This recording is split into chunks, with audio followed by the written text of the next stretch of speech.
Beyond the Veil, a podcast on paranormal and serial killers. Assalamualaikum warahmatullahi wabarakatuh and hi everyone. Welcome to the first episode of ENCOM podcast where we'll be delving into the fascinating realm of the paranormal and exploring some of the most well-known serial killers in history. Get ready for a spine-tingling journey into the unknown. Join us as we delve into the facts, theories, and stories that have developed around this intriguing topic. So today we have Qyra Adlina, Hafizeen Ayuni, and our chairperson of OOE, Kazi Nazrin, with us to talk about some paranormal story. So Hafizeen, would you like to share us your story? Yeah, sure. So first and foremost, hello everyone. Hi Hello. Qyra. Hello. Hi Kazi. Hi. Alright, so in today's episode, we'll be discussing the mysterious death of Ali Salam at the Cecil Hotel in Los Angeles. Have you guys heard about that? Yeah. I haven't actually. I haven't. You? How I about you? have. Yeah. Wow, That's okay. why she's with me. Okay, so even if you're not a believer in the paranormal, the story of this hotel is sure to send shivers down your spine. Stay tuned to find out more. Alright, let me start, yeah? Okay, over the years, a lot of people have unfortunately lost their lives at the Cecil Hotel. Okay, so the hotel has housed some of the most infamous individuals in history. Okay, that's right. 2 serial killers have stayed here, which are Richard Ramirez and Jack Antwager.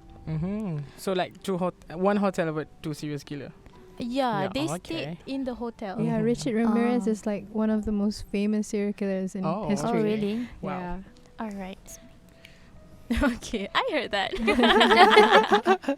Okay, so do you guys think Cecil is doomed in some way? Is it simply a wicked place, or if it wasn't originally, has its dreadful past transformed the hotel into one? So the answer is perhaps more mundane than most would prefer. But the only true remarkable aspect of the Cecil is the events that happened during the operation there. So the hotel itself, in many ways, is very conventional story. So let me begin with the story behind her tragic death. Okay.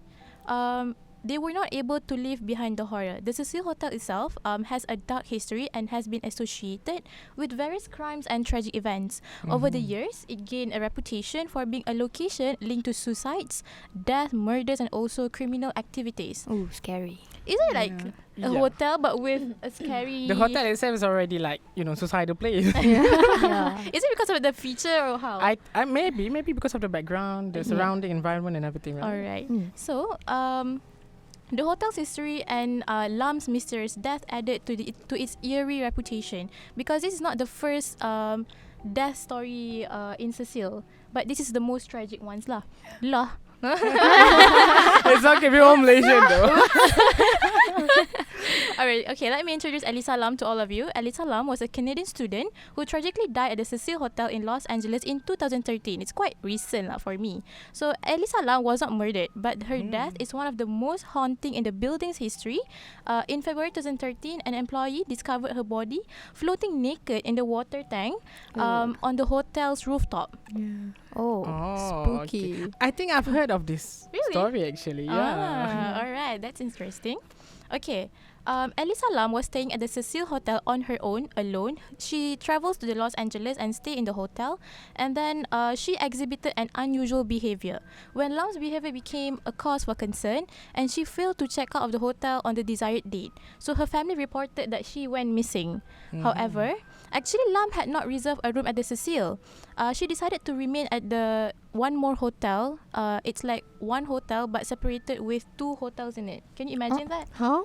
So one organization with 2 other groups Yeah. of organization. Okay. Yeah. So actually, the Cecil Hotel has been transformed into a residence, and the stay on main is actually a budget downtown hotel. So she stayed there, but the elevator is shared.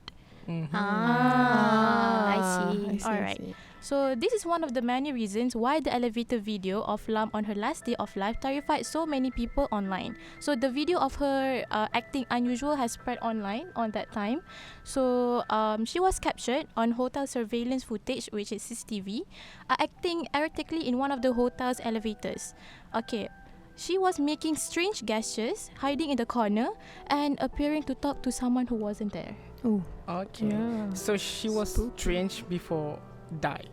Have Is you that ha- really her? Yeah? Is that really her? I said, oh my god. Have you Ah, seen really? the Is that really no. her? Have you seen the video? No, I No, haven't. okay, you should see Do it. you have a video? Yeah, it's Oh, on okay, the I On the don't want to internet? see. Yeah, it's on the internet. Oh. Sebab Yeah. it's because it's from a CCTV footage. Ah, I see. Yeah. So there was she was there and acting very unusual, talking to someone, but actually there's no one there. Oh, Okay. we have to Google it. Yeah, I mean, I talk to myself also, but not in a strange way. Scary.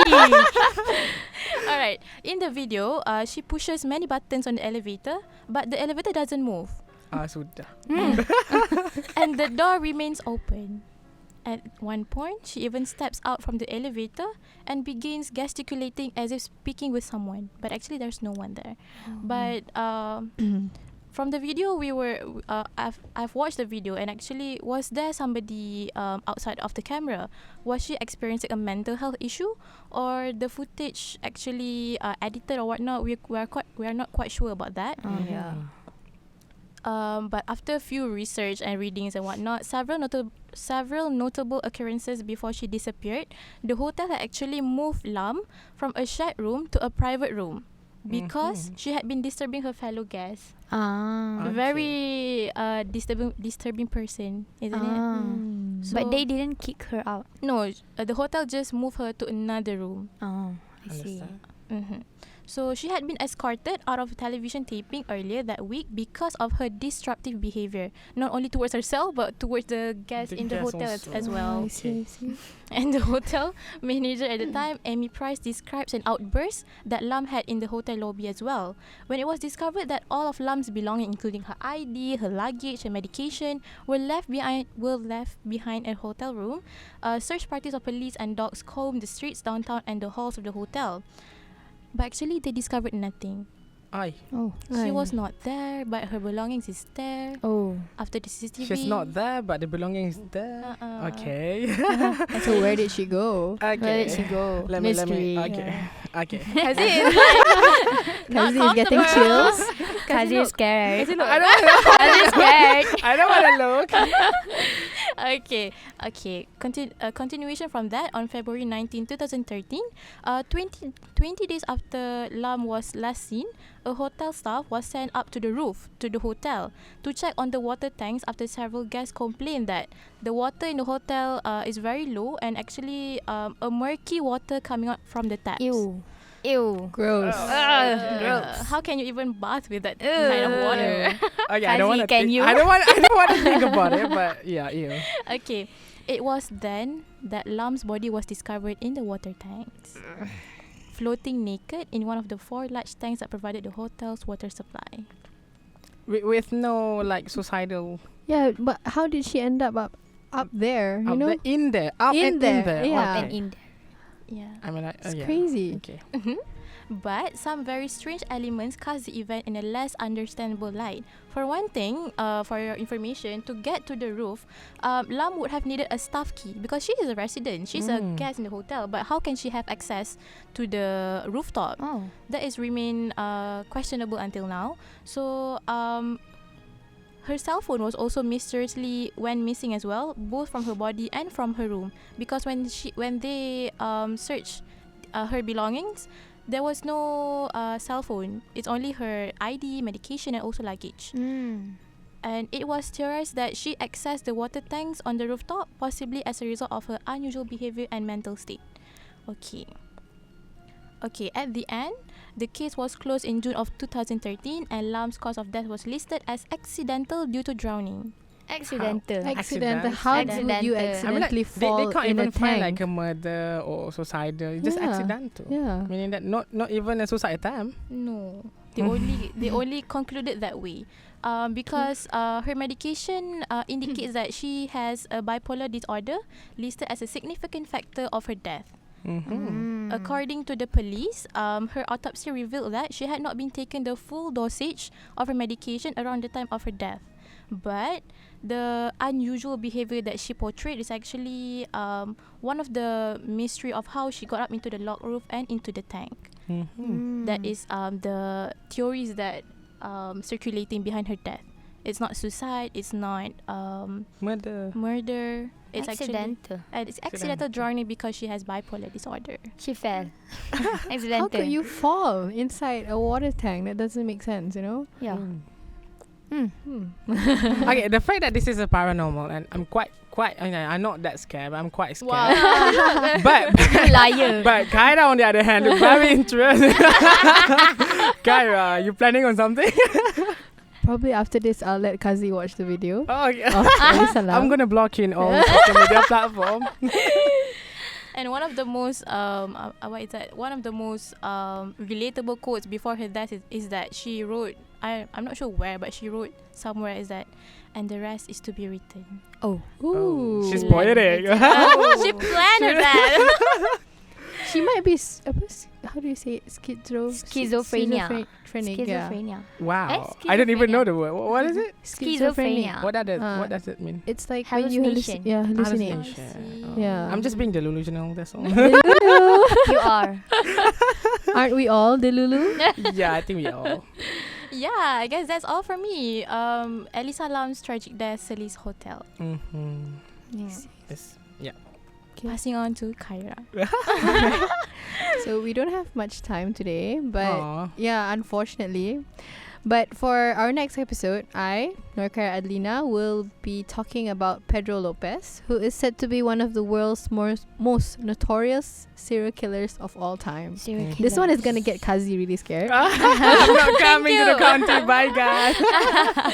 Okay, so you might be wondering, who is Pedro Lopez? Honestly, I don't even know who he is, because usually we hear about Ted Bundy, Richard Ramirez just now, and Jeffrey Dahmer and John Wayne Gacy, but I doubt anyone, even myself, have ever heard of Pedro Lopez.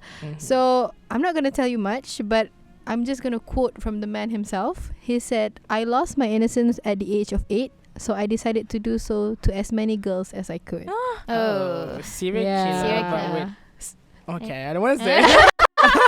So if you want to know more about Pedro Lopez, then you should tune in to our next episode, Okay. where you will hear me talking. You will hear Qyra talking. Yeah, I'm gonna wait, but I'm not gonna be here. Let's Perhaps. pray Kazi is going to be here. I'm You going to will. scare him. You will. Thank you so much. Back to the Ain. Okay, thank you so much everyone for coming, for listening and Yeah. coming and telling stories. Being present in our podcast. okay? Yeah, thank you so much for participating. Yeah. See you guys in the next one. Yeah, okay. Bye, everyone. Yeah, bye Thank everyone. you. See Bye. you in the next episode.